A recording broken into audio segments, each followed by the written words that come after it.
Hello पॉपुलर्स, this is your Ayush भैया and trust me, अगर तुम लोग एग्जामिनेशन हॉल के बाहर खड़े हो एंड तब तुम लोगों को ये वीडियो दिख रहा है तो भी इस वीडियो को पूरा एंड तक देख लेना, तभी तुम लोग अंदर जाना एग्जामिनेशन हॉल में। उस लेवल की ये वीडियो होने वाली है। बेसिकली इस पूरे वीडियो में दो मेन टॉपिक को हम लोग कवर करेंगे। वो है तुम्हारा टाइम मैनेजमेंट, जो कि सबसे इंपॉर्टेंट फैक्टर होने वाला है तुम्हारे इंग्लिश एग्जाम में, एंड सेकेंड तुम लोगों का पेपर प्रेजेंटेशन, जिसके बिना तुम लोगों का जो मार्क्स है वो बहुत ज्यादा कट हो सकता है इंग्लिश के एग्जाम में।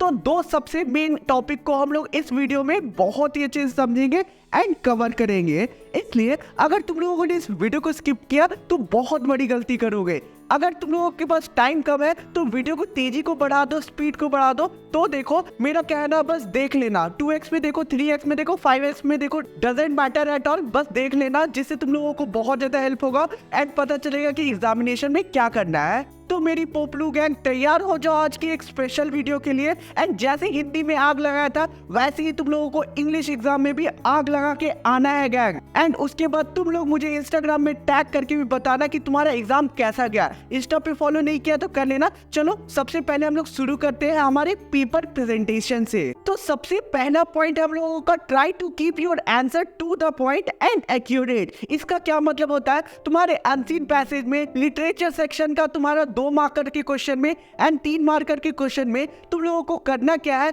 कि अपने आंसर को इलैबोरेट नहीं करना है। इससे टाइम का तुम लोगों का दिक्कत तो होगा, बढ़ेगा, उसके साथ साथ तुम्हारे एग्जामिनर पे गलत इम्पैक्ट पड़ेगा। एंड अगर लंबा लिखते हो बेसिकली तुम लोग कोई भी आंसर को जिसकी नीड नहीं है, तो तुम्हारा जो एग्जामिनर है कॉपी चेक करते करते इरिटेट हो जाएगा, जो तुम लोगों को नहीं करना है। इसलिए अनसीन पैसेज में टू द पॉइंट आंसर लिखना एंड 2 मार्क्स एंड 3 मार्क्स वाले क्वेश्चन में टू द पॉइंट लिखना। एंड बात रही 5 मार्क्स वाले क्वेश्चन को, तो इसमें जितना मन है उतना खींचना है तुम लोगों को, ठीक है। हार्डली 1 पेज खींच देना काफी होगा। अब हमारा नेक्स्ट पॉइंट है, bad writing doesn't matter, keep your paper simple, clean and leave 1 finger gap between each and every word. इसका क्या मतलब होता है, बेसिकली मैंने देखा है कि टॉपर्स लोग की जो राइटिंग होती है वो भी कुछ उच्च दर्जे की नहीं होती, सबकी राइटिंग अच्छी नहीं होती है, लेकिन वो टॉपर बनते हैं। इसलिए writing doesn't matter, what matter is कि तुम लोग अपने वर्ड्स को कितने क्लीन तरीके से लिख रहे हो, ठीक है। तुम लोग वर्ड्स के बीच में, यानी कि कोई भी एक वर्ड लिखा उसके बीच में सबसे छोटी अंगुली का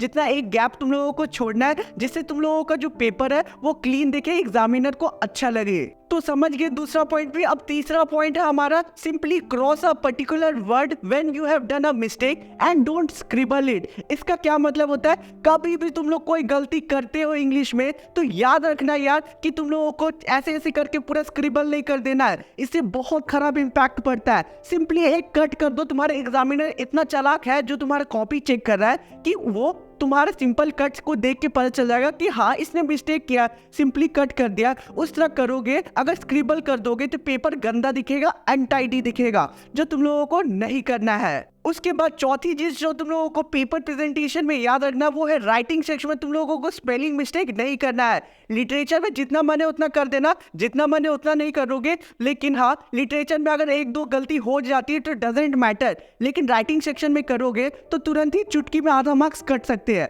इसलिए ट्राई करना राइटिंग सेक्शन में इजी टू इजी वर्ड लिखना, ठीक है, ज्यादा लंबा मत करना, यानी कि टफ वर्ड्स का यूज मत करना, जिससे अगर स्पेलिंग मिस्टेक होगा तो तुम्हारा मार्क्स कटने से बच सकता है। इसलिए राइटिंग सेक्शन में कोशिश करना एक्यूरेट चीज लिखना एंड ज्यादा तुम लोग स्पेलिंग मिस्टेक ना करना राइटिंग सेक्शन में। लिटरेचर में 3 या 4 करोगे तब 1 मार्क्स कटेगा, यानी कि इतना तो टाइम एग्जामिनर के पास भी नहीं रहता कि लिटरेचर से तुम्हारे एक एक वर्ड को चेक करे एंड तुम्हारे स्पेलिंग मिस्टेक निकाले। इसलिए राइटिंग सेक्शन तो तुम्हारे स्मूथ एंड क्लीन रहता है, तो वो वहां से इजीली निकाल सकता है स्पेलिंग मिस्टेक, लेकिन लिटरेचर में लंबे लंबे आंसर होते हैं तो वो उतना चेक नहीं करते हैं। इसलिए राइटिंग सेक्शन में ध्यान रखना, स्पेलिंग मिस्टेक मत करना। अब हमारा आखिरी 5वां पॉइंट तुम्हारा जो पेपर प्रेजेंटेशन में होगा कि अगर आखिरी के 5 से 10 मिनट बच रहे हैं, तो 5 मिनट बच रहे तो सिंपली रिवाइज कर लेना पेपर को। आखिरी के 5 मिनट में तुम लोगों को सिंपली अंडरलाइन करना है हर आंसर के बाद, एंड तब भी टाइम बच जा रहा है तो सिंपली उसके बाद तुम लोगों को क्या करना है कि इंपॉर्टेंट लाइंस को, वर्ड्स को तुम लोगों को अपने लिटरेचर सेक्शन के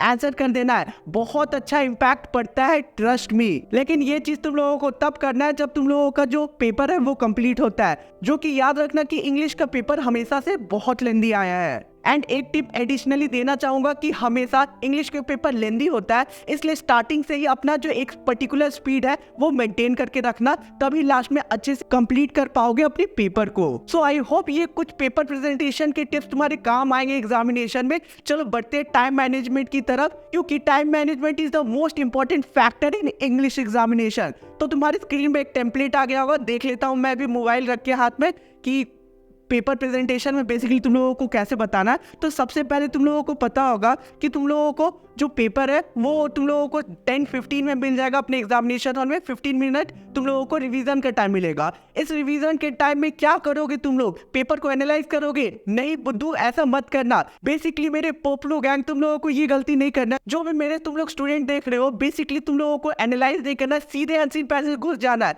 एनालाइज करोगे, कोई क्वेश्चन समझ नहीं आएगा तो तुम्हारा मूड खराब होगा। मूड खराब होगा तो तुम लोगों का आगे का पेपर में इंपैक्ट पड़ेगा। इसलिए तुम लोग सीधे अनसीन पैसेज में एंटर कर जाना एंड उसे सॉल्व करना स्टार्ट कर देना। इससे स्टार्टिंग में ही बाकी सारे स्टूडेंट से तुम लोग अच्छा खासा लीड ले लोगे। एंड अनसीन पैसेज को 15 मिनट में तुम लोग बहुत अच्छे से क्वेश्चन बहुत सारे उसके सॉल्व कर लोगे।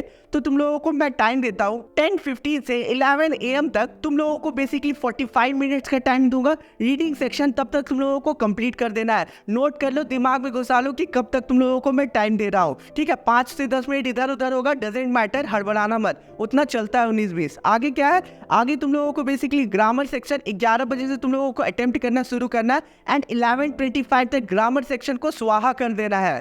बाकी आगे का तुम लोगों को करना क्या है कि राइटिंग सेक्शन जो तुम्हारा है वो लेंदी होता है, 2 क्वेश्चन करना रहेगा 5-5 मार्क्स का। ठीक है, तो इसमें तुम लोगों को बेसिकली 35 मिनट में दे रहा हूँ। ठीक है, 11:25 से तुम लोगों को 12 o'clock तक बेसिकली तुम लोगों को राइटिंग सेक्शन कंप्लीट कर देना है एनी हाउ। उसके बाद क्या करना है, लिटरेचर सेक्शन को 12 o'clock से 1:20 PM तक तुम लोगों को कंप्लीट कर देना है एंड अपने पेपर को बाय बाय कह देना है। उसके बाद 10 मिनट क्या करोगे, 5 मिनट एनालाइज करोगे कि आंसर में कहीं स्पेलिंग मिस्टेक नहीं है, कहीं तुम लोगों ने गलत नंबरिंग नहीं कर दिया, ये सब देखोगे। एंड उसके साथ 5 मिनट बाद तुम लोग सारे तुरंत ही आंसर को अंडरलाइन कर देना एंड फिर इंपॉर्टेंट वर्ड्स को मार्क कर लेना। That's it, you will become English topper. या तुम लोग बस अच्छे से इन टिप्स को फॉलो करो एंड ट्रस्ट में तुम्हारा इंग्लिश का पेपर अच्छा जाएगा। खासकर paper presentation and time management will be the best. चलो मिलते हैं किसी और वीडियो में and all the very best जिसका भी एग्जाम है इंग्लिश का। तो मिलते हैं किसी और वीडियो में and all the very best Poplu gang. I hope तुम लोगों का हिंदी के एग्जाम के जैसा इंग्लिश का भी एग्जाम बहुत ही अच्छा जाए। चलो मिलते हैं किसी और वीडियो में। Thanks for watching the video.